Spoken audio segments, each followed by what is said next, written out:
নাজানে মানে geography so সেই সকল ষ্টুডেণ্টে বহুতেই ভাল পাব ভিডিঅ'টো চাই পেলাই আৰু তোমালোকে সেভ কৰি থৈ দিবা সো প্ৰথম হৈছে আমাৰ ভাৰতবৰ্ষখন ক'ত আছে এছিয়াত আছে আৰু এছিয়াৰ ভিতৰতে আমাৰ ভাৰতবৰ্ষখন আছে আৰু ভাৰতবৰ্ষৰ একেবাৰে নৰ্থ ইষ্টত আছে আমাৰ অসমখন আৰু সেই অসম ৰাজ্যখনেই আছে যি 7 ভনী ৰাজ্যৰ ভিতৰত এখন এতিয়া 7 ভনী ৰাজ্য আহিলে তাৰ ভিতৰত কি আছে অৰুণাচল নাগালেণ্ড মণিপুৰ ত্ৰিপুৰা মিজোৰাম আৰু আমাৰ মেঘালয় আৰু অসম এই 7খন মিলি পেলাই হৈছে আমাৰ অসম আৰু 7 ভনী যে 7 ভনী ৰাজ্যকেইখনৰ ৰাজধানীৰ নামো মই লগতে কৈ আছো অৰুণাচলৰ হৈছে ইটানগৰ নাগালেণ্ডৰ হৈছে কোহিমা মণিপুৰৰ হৈছে ইম্ফল মিজোৰামৰ হৈছে আইজল আৰু ত্ৰিপুৰাৰ হৈছে আগৰতলা আৰু মেঘালয়ৰ হৈছে শ্বিলং এই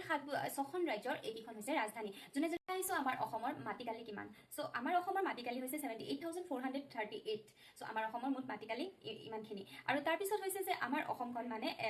এৰিয়াটো কিমান লাৰ্জেষ্ট মানে সো ইণ্ডিয়াৰ ভিতৰত 16 নম্বৰত আছে আমাৰ অসমৰ মাটিকালি আৰু যদি পপুলেশ্যনৰ ক্ষেত্ৰত চাব যাওঁ তেতিয়াহ'লে আমাৰ অসমখন 15 নম্বৰত আছে মাটিকালিৰ ক্ষেত্ৰত আছে 16 নম্বৰত আৰু পপুলেশ্যনৰ ক্ষেত্ৰত আছে 15 নম্বৰত আৰু যদি আমি চাব যাওঁ যে ভাৰতবৰ্ষৰ ভিতৰত অসমৰ মাটিকালি কিমান শতাংশ মানে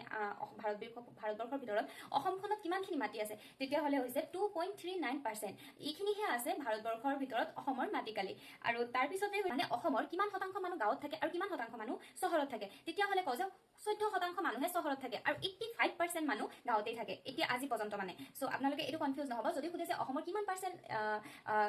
জনসাধাৰণ টাউন এৰিয়া থাকে তেতিয়াহ'লে সেইটো হ'ব 14% আৰু কিমান পাৰ্চেন্ট গাঁও এৰিয়া ভিলেজ এৰিয়া থাকে তেতিয়াহ'লে সেইটো হ'ব গৈ পেলাই আপোনালোকৰ 85%। আমাৰ অসমৰ জাতীয় সংগীত আমি সকলোৱে জানো ও মোৰ আপোনাৰ দেশ তাৰ পিছত হৈছে আমাৰ ফেষ্টিভেল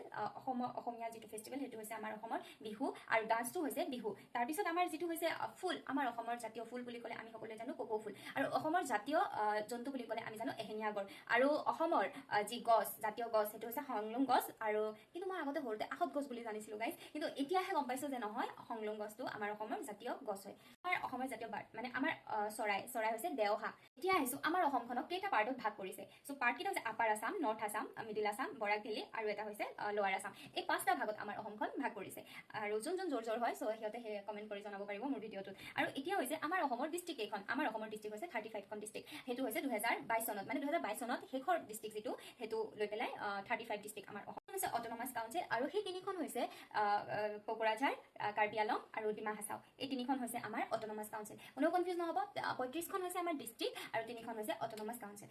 এটো এটা মানে আমাৰ কাৰণে ইম্পৰ্টেন্ট কোৱেশ্চন যোনে নাজানে নোট কৰি ল'ব পাৰে 35 নম্বৰ ডিস্ট্ৰিক্টখন হৈছে তামুলপুৰ আৰু এটো পিটিচিৰ আন্ডাৰতে মানে কোকৰাঝাৰ আৰু যোনে নাজানা নোট কৰি লোৱা আৰু তাৰ পিছত 34 টো হৈছে বজালি হেতু হৈছে 12 জানুৱাৰী 2021 আৰু 33 নম্বৰখন হৈছে মাজুলী যেটো 8 ছেপ্টেম্বৰ 2016 আৰু 5 মানে 15 আগষ্ট 2015 চনত 5খন ডিস্ট্ৰিক্ট একেলগে হৈছিলে সো এটো এটা ভাল মানে যে আমি একেলগে মনত ৰাখিব পাৰিম সেই 5খন ডিস্ট্ৰিক্ট হৈছে